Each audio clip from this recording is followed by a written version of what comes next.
감사합니다. 이 찬송 가사 그대로 주 안에 기쁨을 누리고 마음의 풍랑이 잔잔해지고 세상과 나는 간대없고 구속한 주만 보입니다.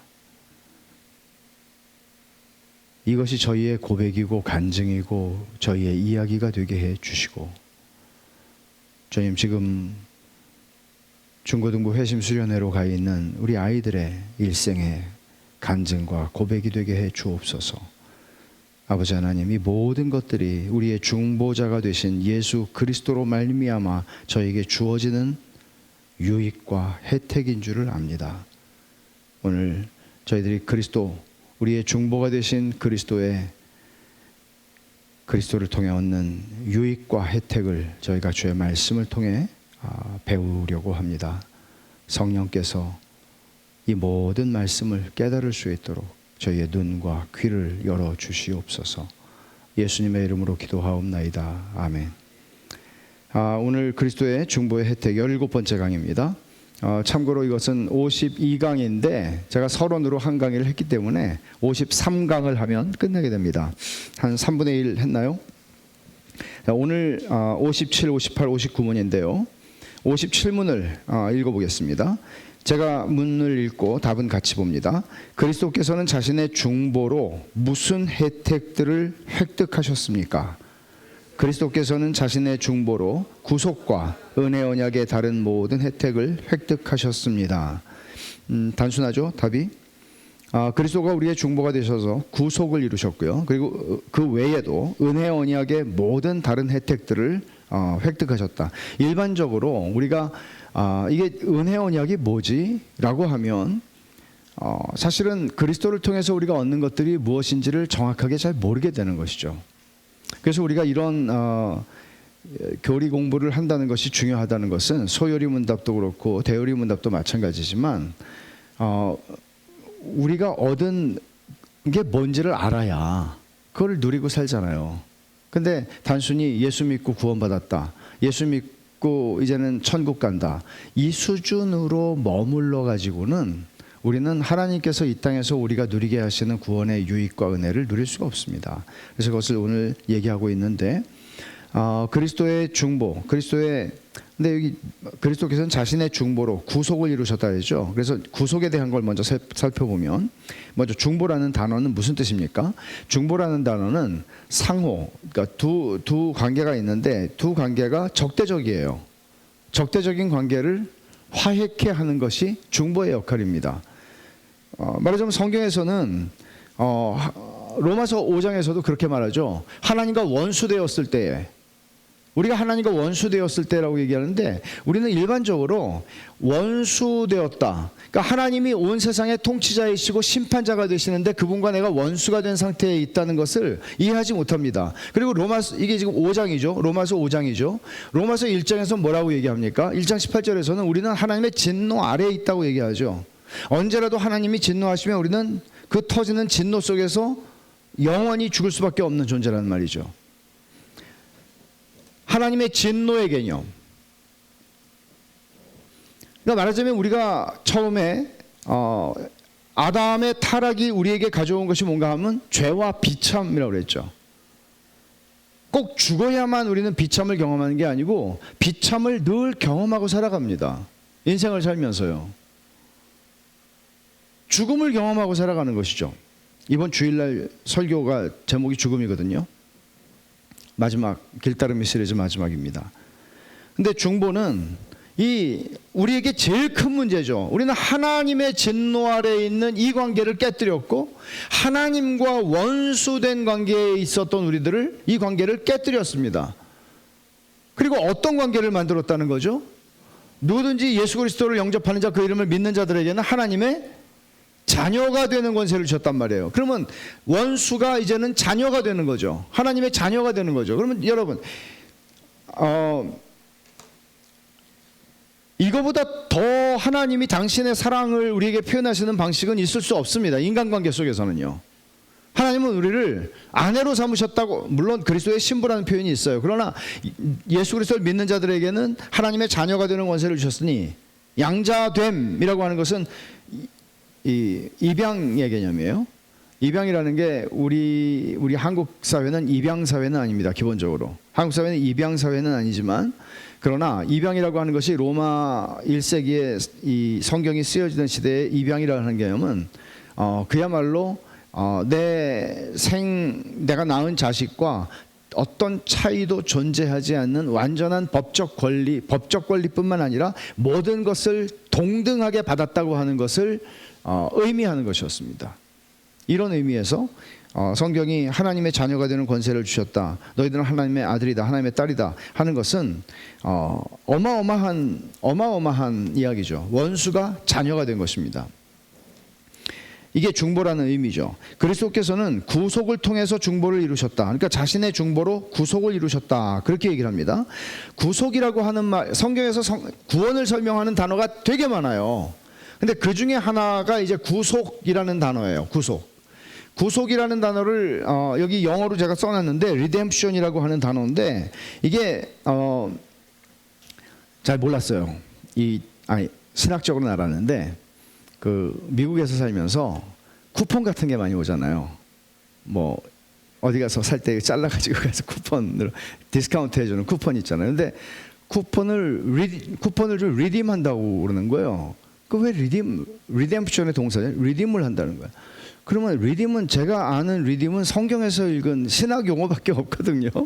구속한다, 되사는 것이죠. 그래서 리뎀션이라고 하는 것은, 여기 제가 설명해놨죠. 구속은 대가를 지불하고 소유권을 되찾는 것입니다. 말하자면 이거는 제가 바코드가 이렇게 찍혀있는 쿠폰을 가지고 가서 이것의 가치를 받는 것입니다. 이런 개념으로 구속을 설명을 하는데, 대가를 지불하고 소유권을 되찾는 것이다. 에베소서 1장 7절 한번 보세요. 에베소서 1장 7절.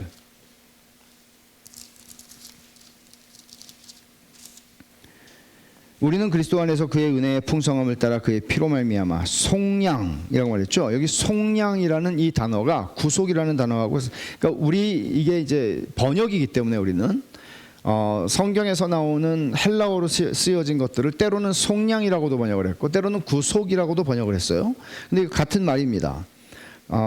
그래서 성경 공부할 때 때때로 영어 성경을 헬라어를 공부하실 게 아니라면 때때로 영어 성경을 참고하시면 이게 같은 단어구나 하는 걸 알 수 있는 정도는 있죠. 물론 영어 성경도 다 똑같은 단어로 번역한 건 물론 아니지만은, 그리스도께서 우리를 구속하시려고 당신의 피를 지불하셨다고 히브리서 9장 12절은 말합니다. 우리 피값으로, 또 피로 사셨다, 그런 표현들 우리 많이 보죠.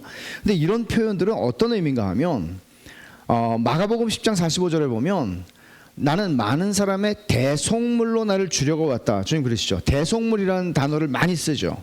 근데 대속물이라는 단어는 이것도 사실 우리 사회에서 많이 쓰는 단어예요. 구속과 관련해서. 대속물은 뭔가 하면 전에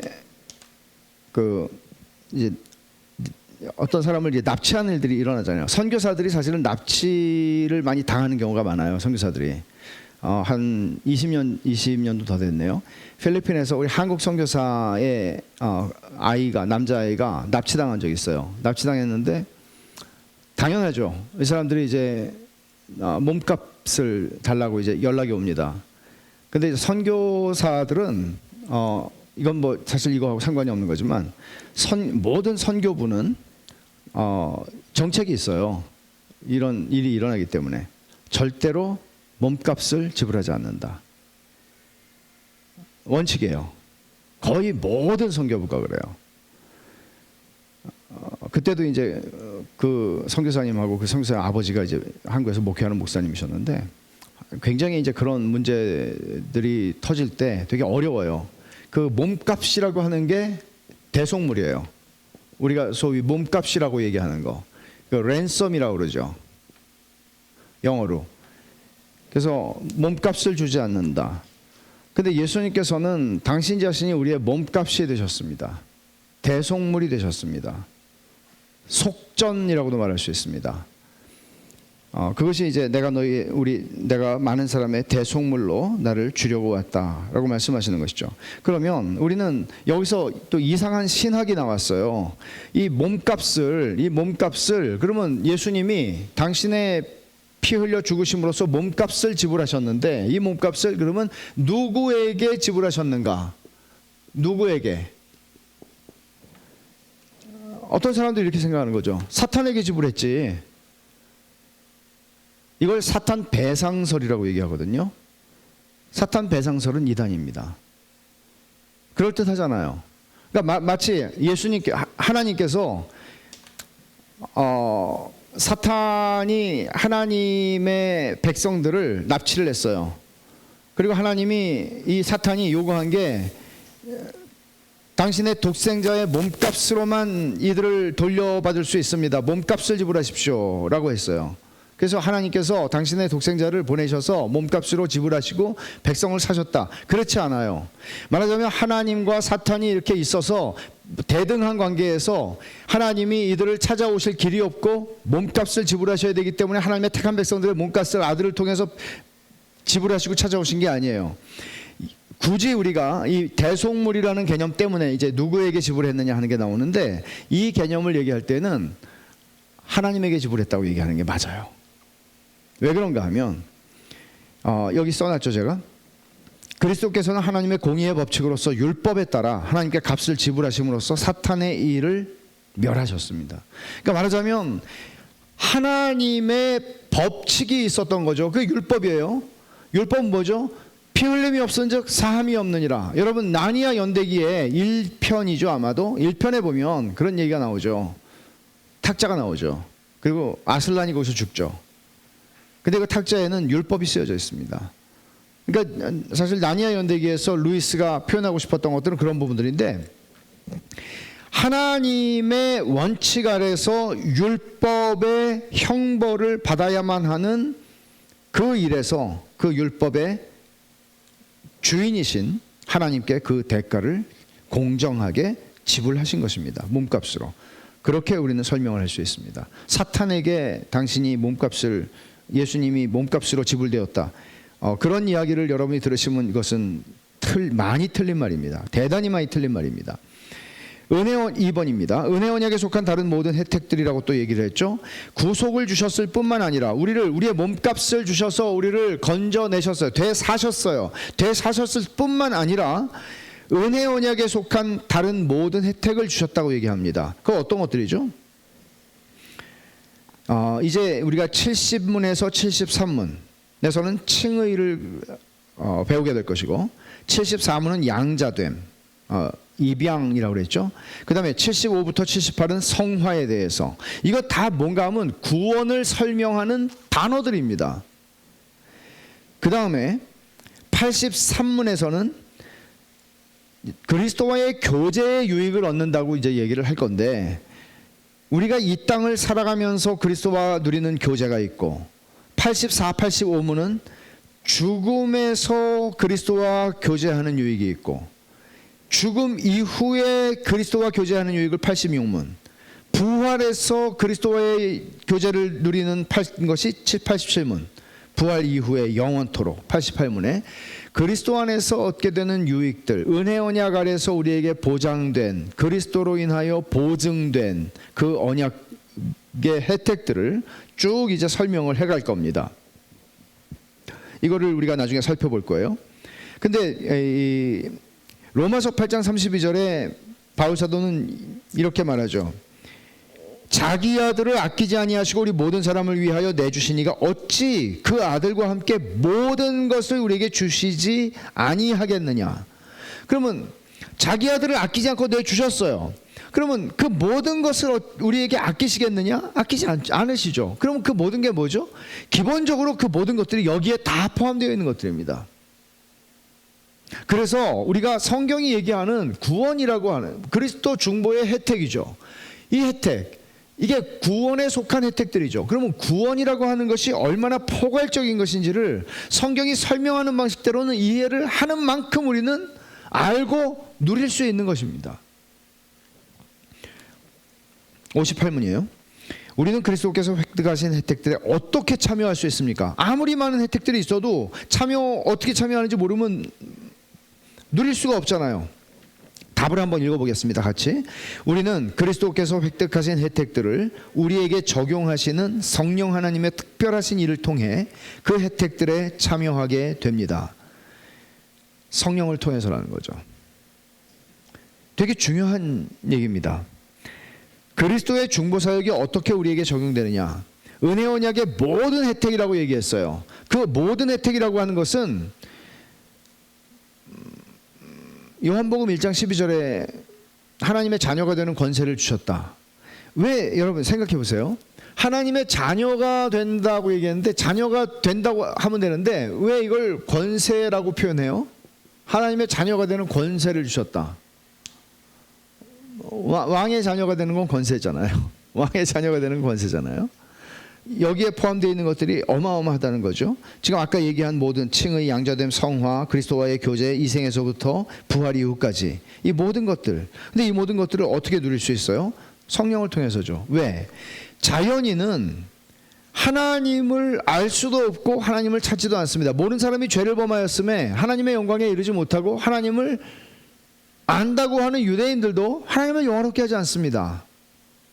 하나님이 그러니까 그들 스스로 성령의 역사가 없이는 하나님을 찾지 못합니다. 오늘 우리가 아까 7시부터 모여서 기도한 것은 우리 아이들의 회심을 위해 기도한 것은 바로 그런 거죠. 성령님이 하시는 역사가 아니면 일어날 수 없기 때문에 그래서 우리는 하나님께 기도하는 거죠. 성령님께서 그 일을 우리 아이들의 마음을 여시고 우리 아이들의 마음에 새 창조의 역사를 중생의 역사를 이루어 달라고 기도하는 거죠. 하나님이 하시는 일이기 때문이죠. 자연인은 거듭나지 않은 사람을 자연인이라고 그러죠. 자연인은 절대로 하나님을 찾지 않습니다. 거듭나면 바뀌죠. 거듭나면 기도하고 싶은 마음이 생기는 거죠.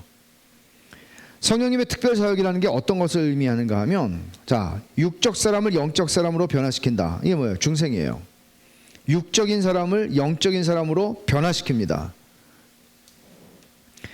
그리스도와 성령님의 사역의 차이, 그리스도의 사역과 성령님의 사역의 차이가 뭔가 하면, 그러니까 우리가 보통 이제 이걸 구별을 잘 안 하고 그냥 이렇게 쓰기가 쉬워요. 근데 삼위 하나님이 어떻게 다르게 일하시는가를 우리가 안다면 우리가 더 정확하게 기도할 수 있고 정확하게 이해할 수 있을 겁니다.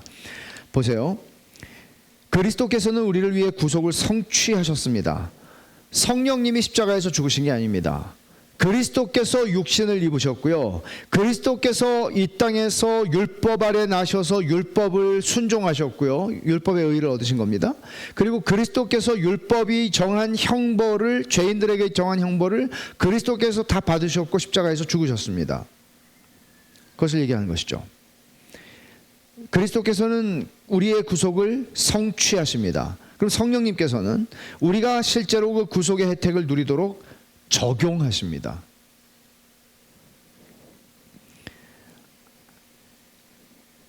또 하나 우리가 생각할 주제가 있는데 의지와 성령님의 역사의 관계입니다. 이거 한번 잘 읽어보세요. 구원은 복음을 받아들이는 것에 근거합니다. 복음을 내가 거부하고 있고 믿겨지지가 않아요. 나는 그걸 못 믿겠어요 라고 말하는 한 구원은 그 사람에게 주어질 수는 없는 것이죠. 그러면 구원은 복음을 받아들임에 근거하고 복음을 받고 거절하는 건 인간 의지에 따른다. 맞잖아요. 여기까지는. 그렇죠? 인간의 의지가 작동하잖아요. 근데 이게 끝이 아니라고요. 여기까지만 말하게 되면 우리는 소위 이제 신학적으로는 알미니안이라고 말하는 거죠. 우리가 선택하고 거절함으로써 구원을 받는 것입니다. 그러나 그 다음이 중요해요. 성령님의 역사가 아니면 인간의 자유의지는 반드시 복음을 거절할 수밖에 없고 필연적으로 거절합니다. 그렇기 때문에 구원은 성령의 사역을 필요로 하는 것입니다. 우리는 그 얘기는 우리가 지금 많이 하기는 했습니다만은 이런 생각들이 여러분에게 선명해질 필요가 있습니다. 하나님이 우리의 마음, 거듭나지 않은 상태에서 우리의 마음에 거듭남의 역사를 이루어 주실 때까지는 우리는 선을 행할 수 없습니다. 여기서 얘기하는 선은 하나님을 기쁘시게 하는 것입니다. 그래서 성령님의 사역은 절대적으로 필요합니다. 그렇기 때문에 우리는 거듭나지 않은 사람을 위해서 기도하는 것이 대단히 중요합니다. 왜냐하면 그 사람은 그 사람 자신을 위해서 기도 안 하거든요. 그래서 우리가 이제 이번 오는 주일날도 유아 세례가 1부, 2부 예배에 각각 있지만 어떤 부모들이 이렇게 생각할 수 있죠. 유아 세례를 받고 언약의 자녀가 되었으니 내가 너희들을 성경을 달달 외게 하고 뭐 소요리 문답 외우게 하고 잘 가르치고 그러면 거듭나겠지. 그래요. 그럴 수 있습니다. 그러나 부모의 도리로서 해야 하는 것은 뭔가 하면 애통하는 것입니다. 기도하는 것입니다. 왜냐하면 하나님이 하시거든요. 그 일을. 내가 성경 잘 가르치면 되겠지. 그렇지 않다는 것이죠. 59문입니다. 누가 그리스도를 통해 얻는 구속에 참여합니까? 자, 58문에서는 어떻게 참여하냐 물었죠? 성령의 특별한 도우심이 없이는 참여할 수가 없어요. 그러면 누가 참여합니까? 같이 읽겠습니다. 구속은 그리스도께서 값주고 사서 주고자 하신 모든 사람에게 확실히 적용되고 효과적으로 전해집니다. 그들은 때가 되면 성령에 의해 복음을 따라 그리스도를 믿게 됩니다. 구속의 적용의 대상과 범위입니다. 성부 하나님께서 구원을 주기로 정하신 사람들, 사도행전 13장 한번 읽어보겠습니다. 며칠 전에 읽은 말씀인데 사도행전 13장입니다. 48절. 같이 한번 읽어보겠습니다. 이방인들이 듣고 기뻐하여 하나님의 말씀을 찬송하며 영생을 주시기로 작정된 자는 다 믿더라. 이런 표현들은 사실 우리가 그냥 쏙 지나칠 수 없는 표현들입니다. 영생을 주시기로 작정된 자는 다 믿더라 라고 말합니다. 이게 누군가 하면 예수님이 요한복음 17장에서 아버지께서 내게 주신 사람들이라고 표현했던 그 사람들입니다. 에베소서 1장에서 하나님이 창세전에 택하신 사람들입니다. 택자들을 얘기하는 것이죠. 성부 하나님께서는 이들을 그리스도께 주셨다고 말하죠. 요한복음 6장에 주님이 그 오병이어로 사람들을 먹이신 다음에 이렇게 설교를 하실 때 이 언급을 하세요. 요한복음 6장 37절을 제가 읽습니다.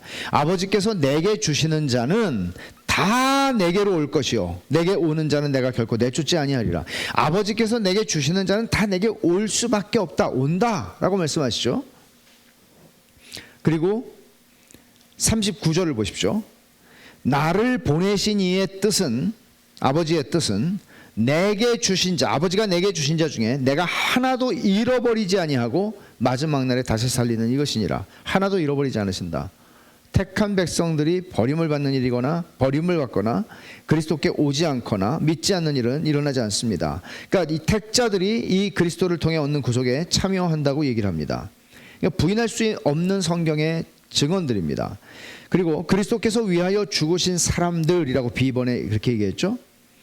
예수님께서 요한복음 10장에서 양과 목자의 비사를 말씀을 하시는데 여기서 이런 언급을 하세요. 10장 3절을 한번 보십시다. 문지기는 그를 위하여 문을 열고 양은 그의 음성을 듣나니 그가 자기 양의 이름을 각각 불러 인도하여 내느니라. 제가 이 요한복음 10장을 설교하면서 양의 생태를 우리 모르니까 양을 기른 사람들이 쓴 책을 좀 봤는데 이게 희한한 게요. 양에 우리가 있으면은 그러니까 이거는 이제 우리 유료 주차장 같은 거예요, 말하자면. 그러니까 차들이 이렇게 돈 내고 주차를 하는 거죠. 그러면 A라는 사람이 자기 양 50마리를 집어넣어요. B라고 하는 사람이 와서 또 자기 양 70마리를 집어넣어요. 또 C라고 하는 사람이 자기 양을 한 30마리를 집어넣어요. 그럼 아침에 다 이제 찾으러 오잖아요. 그러면은 주인이 이제 소리를 내요, 주인이. 그러면 그 양이 A가 소리를 내면 A의 양 50마리가 나온대요. 양이 이게 왜 이렇게 똑똑해요? 안 돼요, 자기 주인을. 정말 저는 그걸 보면, 그거를 읽으니까 이 말씀이 이해가 되는 거죠. 양이 그의 음성을 듣나니 자기 양의 이름을 각각 불러 인도하여. 근데 이 양이 예를 들어서 두 마리면 금수나 금나마 이렇게 불러면 올 텐데, 양이 한 50마리면 이름 다 어떻게 불러요? 그렇게 불러내신다는 거죠. 이거 굉장히 친밀함을 강조한 표현이에요. 그리고 10장에서 몇 절을 더 보면 11절을 한번 보세요. 나는 선한 목자라. 선한 목자는 양들을 위하여 목숨을 버리거냐. 근데 여기서 양들이라고 하는 거는 남의 양들이 아니고 자기 양을 안다고 말씀하신 전제로 계속 흘러가고 있는 얘기입니다. 그리고 15절을 한번 보세요. 아버지께서 나를 아시고 내가 아버지를 아는 것 같으니 나는 양을 위하여 목숨을 버리노라. 또 이 우리에 들지 아니한 다른 양들이 내게 있어 내가 인도하여야 할 터이니 그들도 내 음성을 듣고 한 무리가 되어 한 목자에게 있으리라. 이건 뭐예요? 예수 그리스도를 믿게 될 사람들을 지금 얘기하는 거죠. 그러니까 주님께서 누구를 위해서 죽으시는, 자기 양을 위해서 죽으신다고 얘기하는 것입니다. 그럼에도 불구하고 여러분, 전에 제가 도르트 신조 강의를 한 1년 동안 했잖아요. 한 30 몇 차례 했는데, 도르트 신조를 튤립이라고 그러죠, 그 교리를. 근데 그 가운데에서 예수님이 누구를 위해서 죽으셨는가? 예수님이 십자가에서 죽으신 대상이 누구인가? 그러면 두 가지로 갈리죠. 만인을 위해서 죽으셨다. 모든 사람을 위해서 예수님이 십자가에서 피 흘려 죽으셨다. 또 그러면 택자들을 위해서 죽으셨다. 예수님께서는 자기 백성을 위해서 죽으셨다. 오늘 요한복음 10장에 보면은 그런 뉘앙스로 지금 얘기하고 있잖아요. 근데 지금 만인이라고 주장하는 사람들이 있는데, 만인이라고 주장하는 사람들이 가지는 근거도 있겠죠. 그럼 어떤 구절일까요? 예를 들면 요한 1서 한번 가보시오. 2장 2절. 가장 그 만인을 위해서 죽으셨다. 그러니까 여러분, 이 만인을 위해서 죽으셨다고 얘기를 하지만 이게 만인이 다 구원을 받는다고 주장하는 것은 아닐 수 있습니다. 그러니까 만인을 위해서 죽으셨기 때문에 만인이 다 구원을 받을 거야 라고 얘기하는 건 만인 구원론이에요. 그야말로 보편 구원론이에요. 모두가 다 구원받는다 결국에는. 그러나 만인을 위해서 죽으셨으나 십자가에서 이들 중에서 자유의지를 가지고 예수 그리스도와 그 복음을 받아들이는 자들은 구원을 얻는다, 그 얘기하는 경우가 알미니안이에요. 근데 우리는 성경이 그렇게 가르친다고 믿지 않죠. 왜냐하면 예수님께서는 자기 백성을 위해서 죽으십니다. 요한복음뿐만 아니에요. 요한복음을 쓴 요한이 요한 1서도 기록했거든요. 아버지가 내게 주신 자들을 위해서 죽으십니다. 아버지가 내게 주신 자들이 내게로 옵니다. 아버지가 내게 주신 자들이 내게로 올 때 내가 거절하지 않습니다. 아버지가 내게 주신 자들을 내가 하나도 잃어버리지 않고 그들을 다 살립니다. 내 양을 압니다. 계속 그렇게 말씀하세요. 근데 여기서는 어떻게 얘기하나 보세요. 요한 1서 2장에 2절입니다. 그는 우리 죄를 위한 화목 제물이니 우리만 위할 뿐 아니요 온 세상의 죄를 위하심이라. 우리를 위해 십자가에서 피 흘려 죽으신 것을 설명하는데, 우리만 위한 게 아니고 온 세상의 죄를 위해서 죽으셨다. 그러면 여기서 온 세상은 만인일까요? 온 세상을 만인이라고 지금 해석한 거죠. 그럼 여러분, 예를 들어 요한복음 3장 16절에 하나님이 세상을 이처럼 사랑하사 독생자를 주셨으니, 그러면 독생자를 세상에 주셨다는 얘기는 또 이것도 세상이라는 말을 동일하게 쓰고 있잖아요. 근데 성경에서 이런 용어들을 쓸 때 이것이 100% 모든 사람 하나하나를 다 가리켜서 말하는 것이라고 얘기하지 않습니다. 말하자면 여기서 온 세상이라고 하는 것은 어떤 뉘앙스인가 하면은 모든 한 사람 한 사람 개인들을 위해서 다 죽으셨다는 의미가 아니라, 여기서 지금 얘기하고 있는 온 세상은 너 유대인들만이 아니고 그리스 사람들, 로마 사람들, 또 스키타이 사람들, 야만이라고 일컬어지는 그 북쪽의 바바리안들, 아시아까지 생각을 하지는 않았겠지만 아시아에 있는 사람들, 온 세상 모든 사람들을 위한 것이다 하는 의미는 한 개인들을 위해서 다 죽으셨다는 의미는 아니에요. 예를 들어서 이런 표현들을 오해하고 읽기가 쉬운데 두 구절만 읽어보죠. 마가복음 1장 3절입니다. 우리가 지금 마가복음 읽고 있는 중이죠. 1장 3절. 광야에 외치는 자의 소리가 있어 이르되 너희는 주의 길을 예비하라. 잠깐만요. 1장 32절. 저물어 해질 때 모든 병자와 귀신 들린 자를 예수께 데려오니. 그럼 이런 표현들은요, 그 마을에 있는 병자 아픈 사람 100%를 얘기하는 게 아니고 다수가 왔다는 얘기입니다. 뿐만 아니라 사도행전 4장 21절을 한번 보십시오. 제가 이거 읽고 한 구절만 더 읽어야 되겠다고 생각이 드는데 4장 21절. 관리들이 백성들 때문에 그들을 어떻게 처벌할지 방법을 찾지 못하고 다시 위협하여 놓아주었으니 이는 모든 사람이 그 된 일을 보고 하나님께 영광을 돌림이라.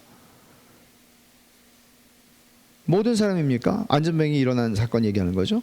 모든 사람, 예루살렘에 있는 모든 사람입니까? 100%가 다 하나님께 영광을 돌렸습니까? 그렇지 않죠. 로마서를 한번 찾아보세요. 로마서 11장에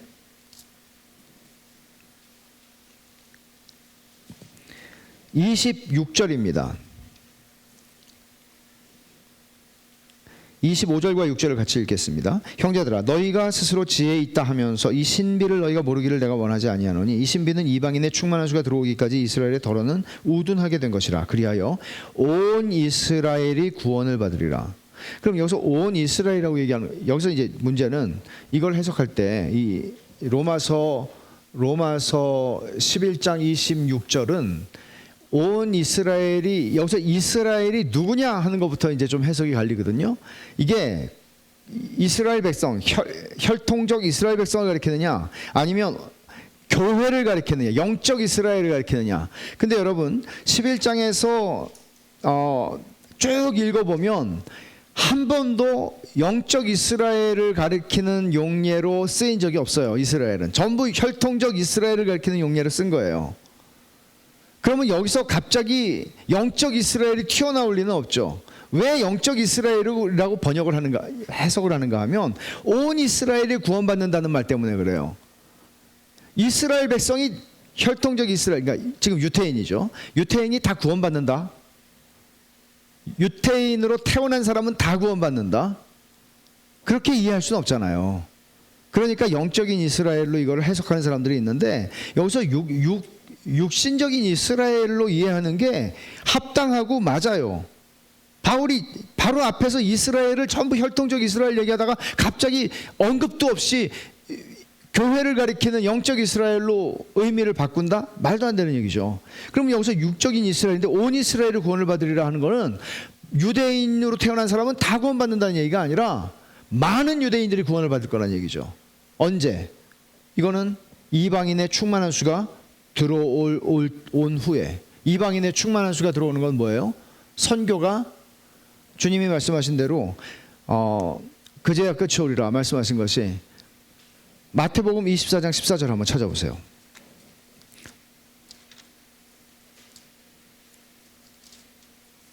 마지막 때에 대한 얘기를 하시면서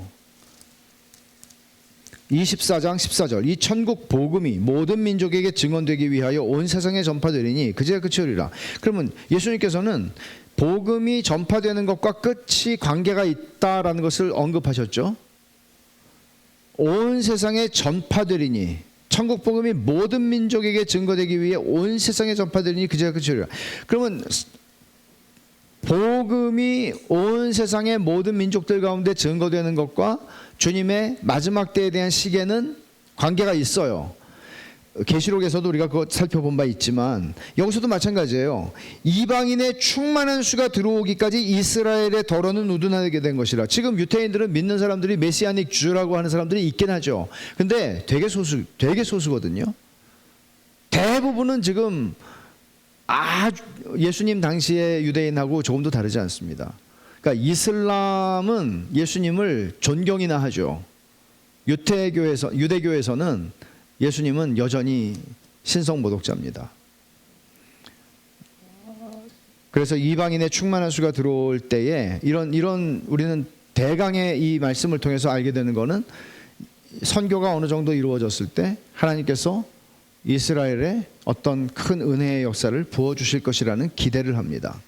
여기에 대해서는 사실은 되게 많은 다른 견해들이 있어요. 있기는. 나중에 제가 한번 설명을 드릴 기회가 있으면 자세히 한번 설명을 드리겠습니다. 여기서 제가 갑자기 이 말씀이 생각이 났는데, 온이라고 하는 것, 모든이라고 하는 것, 온 세상의 죄라고 하는 것, 이것은 전체를 가리키는 것은 아니다 하는 것입니다. 택함받은 모든 사람들이다. 구속의 적용의 시기와 방법입니다. 하나님의 때에 성령에 의해, 그들은 때가 되면 성령에 의해 복음을 따라 그리스도를 믿게 됩니다. 그렇게 얘기했죠. 그럼 성도의 구원은 성령님에게 달려 있다는 말은 뭔가 하면 확실하다는 것이죠. 성령님이 하시는 일은 실패가 없으시죠. 실수가 없으시죠. 그리고 약속의 성령으로 인치심을 받았으니라는, 에베소서 한번 잠깐 찾아보죠. 이런 표현들이 우리에게 때로는 아주 익숙할 수 있어요. 예수 믿는 사람들 성경 많이 읽으면 이런 표현, 약속의 성령으로 인치심을 받았으니, 근데 이 표현이 의미하는 바가 무엇인지를 우리는 왜 이런 표현을 썼는가? 인침이라는 표현이죠. 성령의 인침이라고도 말하죠. 1장 13절과 14절, 그 안에서 너희도, 그 안에서 뭐예요? 그리스도 안에서 너희도 진리의 말씀, 곧 너희의 구원의 복음을 듣고 그 안에서, 그리스도 안에서 또한 믿어 약속의 성령으로 인치심을 받았으니 이는 우리 기업의 보증이 되사 그 얻으신 것을 속량이라는 단어 나오죠, 하시고 그의 영광을 찬송하게 하려 하심이라. 여기서 약속의 성령으로 인치심을 받았으니 라는 얘기에서 강조점은 뭔가 하면 확실성이에요. 인친다는 거는 뭐 우리식으로 말하면 도장 찍는 거죠. 뭐 약속하고도 우리는 도장 찍죠. 여기 약속과 도장이 같이 나오잖아요. 하나님께서 보증하셨다는 말 또 하고 있죠. 이는 우리 기업의 보증이 되사. 그러니까 우리가 보통 애들이 뭐 약속하고 또 도장 찍고 뭐 이런 방식으로 지금 하나님이 아주 도장을 몇 번 찍어 주시는 거예요. 그런 확실성을 지금 얘기하는 거죠. 구원의 확실성, 그리고 구원이 변할 수 없음. 그 다음에 여기 하나님의 때에라고 얘기를, 때가 되면, 그들은 때가 되면 성령에 의해 복음을 따라 그리스도를 믿게 된다고 그랬죠. 때가 되면이라는 말이 얼마나 위로가 되는 말인가 하는 생각을 저는 했습니다. 이 강의를 준비하면서. 때가 되면, in time, 때가 되면, 하나님의 시간에, 우리의 시간이 아니죠. 저는 아이들을 기르면서 애들이 가능한 빠른 시일 내에 회심하기를 기도했습니다. 3살, 4살 막 더 제가 그때 본 책이 있어요. 어린아이들의 회심 이야기라는 책인데, 그 책을 보면 역사 속에서 2살짜리가 회심한 얘기, 3살짜리 회심한 얘기 많이 나오거든요. 그러니까 야, 회심은 이럴수록 좋다. 그래서 아빠는 중학교 2학년 때 회심했는데 엄마는 더 뒤에 했죠. 엄마는 아니라고 중학교 때 했나 봐요. 근데 중학교 때 교회 처음 갔죠. 제 아내는. 전 뱃속에서부터 이제 다녔는데, 우리 애들은 좀 더 이른 나이에 회심했으면 좋겠다. 근데 안 되는 거예요. 야, 나는 집사 아들인데 중학교 때 회심했는데 목사 아들은 왜 대학교를 다니는데도 회심을 안 하나? 뭐 좌절도 하고 뭐 정말 울기도 하고. 근데 이 말씀 그대로예요. 이 말씀은 위로가 되는 말씀이에요. 때가 되면, 하나님의 때가 되면. 그렇다고 해서 우리가 그냥 손 놓고 있으라는 말은 아니죠. 성령님이 하시는 일이니까 우리 기도해야 되죠. 여러분들이 정말 사랑하는 사람들을 위해서, 회심을 위해서 기도하는 건 너무나 중요한 것이죠. 그러면 그 기도는 언제 응답돼요? 때가 되면. 복음을 따라 그리스도를 믿는다고 그랬죠. 성령님께서 거룩하게 하신 사람들은 복음을 믿게 됩니다. 데살로니가후서 2장 13절을 한번 찾아봅시다.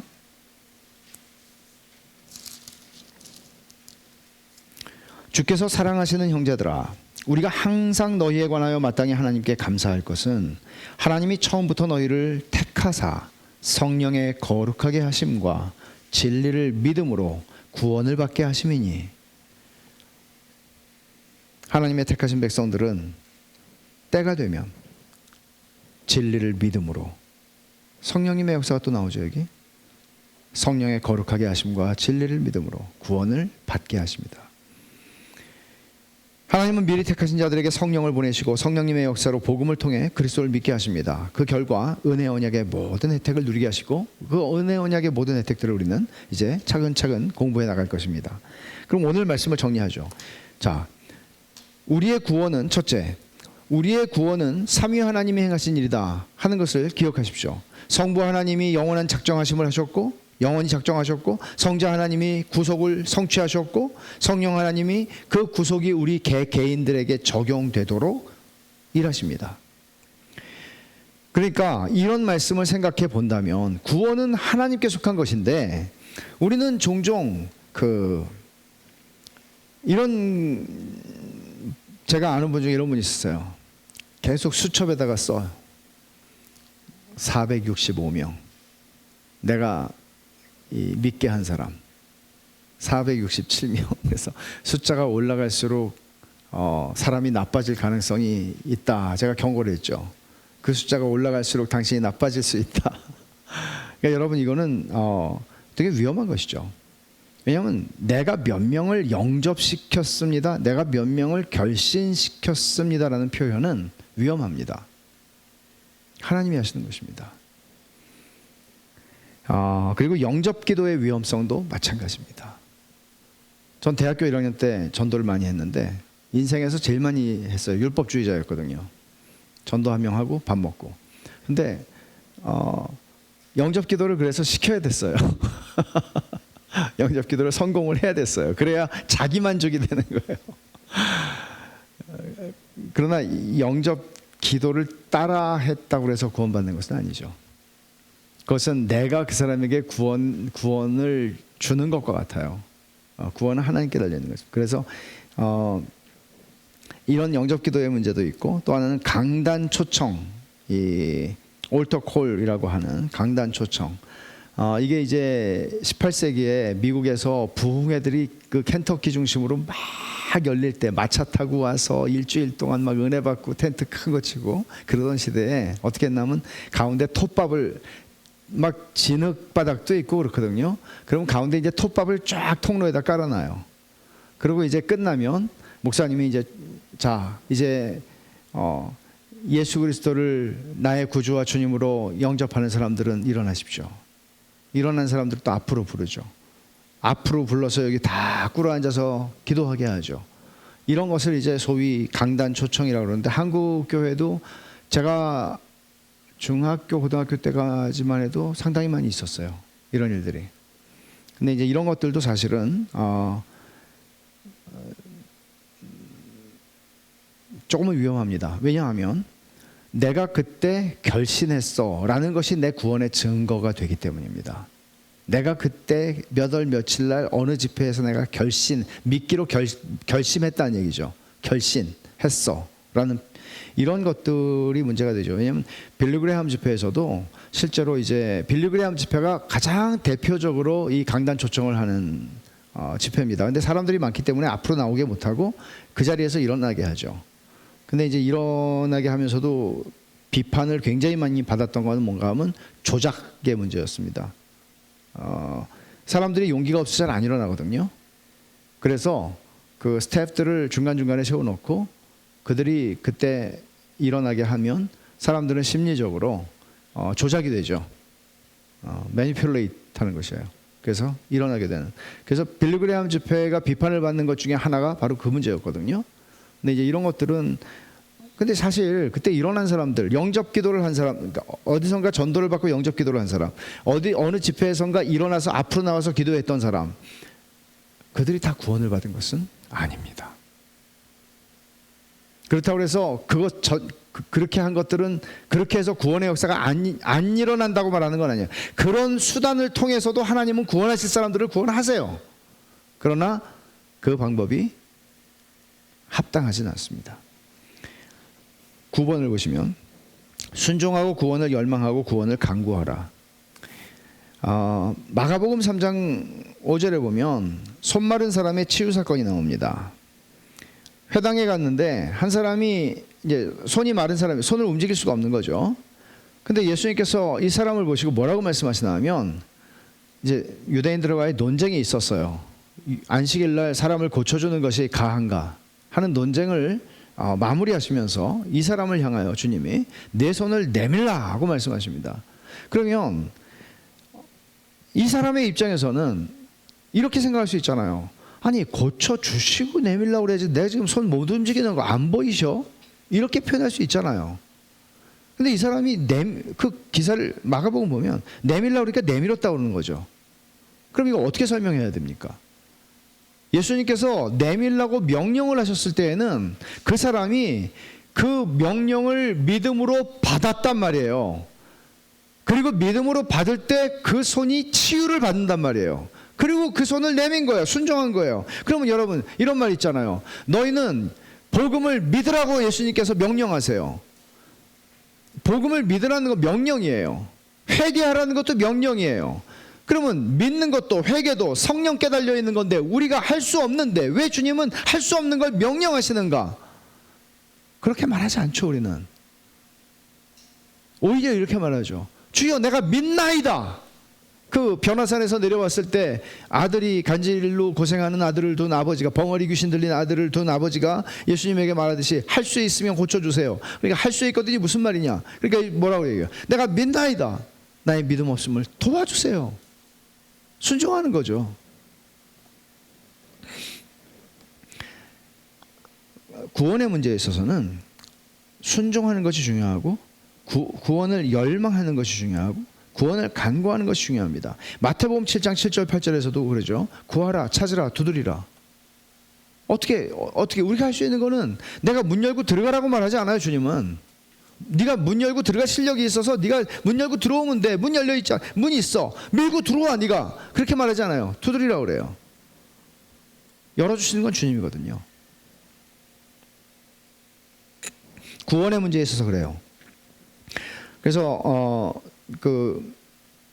제가 연말에 이번에 또 한번 할 건데 구원을 열망하는 자들을 위하여라는 이 존 에인저 제임스가 쓴 책, 이 책은 사실은 이런 면에서 제가 아는 가장 탁월한 책이에요. 그래서 이런 구원의 문제들을 가지고 씨름을 하고 있는 사람들에게 권하고 또 그들이 스스로 읽기 어렵다고 생각할 때는 같이 읽어줄 수 있고 혹은 그룹으로 작년에 연말에 우리가 그룹으로 했는데 이런 책들은 정말 그 구원을 바라고 구하고 찾는 사람들에게는 아주 좋은 안내서죠. 마지막으로 하나님의 때에 하나님이 구원하신다 하는 것입니다. 구원받기를 위해서 기도하는 일은요, 포기하기 쉽고 낙심하기 쉽고 그래요. 근데 하나님의 자비하심과 뜻에 기대서 계속 기도하는 겁니다. 하나님의 뜻에 기대요. 디모데전서 2장 4절에 하나님은 모든 사람이 구원받기를 원하시거든요. 하나님의 뜻에 기대요. 기도하는 겁니다. 여기서 제일 우리가 많이 인용되는 분이 있죠. 아우구스티누스의 어머니 모니카가 한 30년 동안을 아들을 위해서 기도하고 아들이 하나님 앞에 돌아왔을 때 정말 꿈같이 아들과 그 영적인 교제를 나눕니다. 그리고는 얼마 안 가서 모니카는 이제 하늘의 부르심을 받게 되는데 기도하다 진이 빠져서 죽었다, 저는 그렇게 생각을 하는데 너무 빨리 갔어요. 아들이 회심하고 나서. 근데 지치지 않고 기도하는 거 굉장히 중요합니다. 배우자가 아직 예수님을 믿지 않거나 또는 자녀들이 혹은 부모님이 우리의 주변에 그러니까 교회를 다니는 것도 물론 중요한데 교회를 다녀도 회심하지 않은 사람 되게 많거든요. 그러니까 진짜 주님을 만날 수 있도록 기도하는 거 정말 중요합니다. 먼저 가족 중에서 먼저 예수를 믿은 분들에게는 더더욱 중요한 일이죠. 그리고 또 하나, 기도만 하는 게 아니고 복음을 들려줘야 합니다. 기회가 되는 대로 복음을 들려줘야 합니다. 그래서 여러분 전도라고 하는 것을 전도를 오해하지 마십시오. 전에 전도 세미나도 한번 한 바 있지만 전도는 교회 데리고 오는 게 전도가 아닙니다. 전도는 복음을 들려주는 겁니다. 여러분 스스로가 복음을 들려주셔야 합니다. 그렇게 여러분 우리 모두가 복음 안에서 하나님이 나에게 그 큰 사랑을 부어주신 그 이야기를 5분이든 1시간이든 들려줄 수 있어야 합니다. 그리스도인은 어떻게 들려줄 수 있지? 그것은 어떻게 합니까? 그러면 서목사님한테 가서 물어보세요. 저한테도 오셔도 되고 어떻게 5분 내로 말할 수 있어요? 어떻게 한 1시간 동안 말할 수 있어요? 그걸 하셔야 합니다. 여러분들의 가족들 사이에서도 여러분들이 그걸 하셔야 합니다. 모르는 사람에게 뿐만 아니라 뭐 어디 스페인어로 사형리 외워가지고 단기 선교 가서 하지 말고, 아니 그것도 해도 되죠. 근데 여기서 한국말로 그 일을 여러분 하셔야 합니다. 그리고 특히 부모님들, 어린아이들, 자녀들에게 그저 성경을 가르친다고 하는 명목으로가 아니라 복음을 들려주십시오. 자녀들에게. 제가 전에도 말씀드렸지만 제가 인도네시아 선교사 할 때 그 미국에서 온 선교사들 얘기를 그때 듣고 놀란 거, 아버지가 가정 예배에서 전해주는 말씀을 듣고 회심을 했다고요. 저는 이런 일들이 한국 교회도 많이 일어나야 된다고 봅니다. 그리스도께서 중보자로서 우리에게 오셔서 우리에게 허락하신 혜택과 유익이 어떤 것들인지 우리가 살펴봤습니다. 계속해서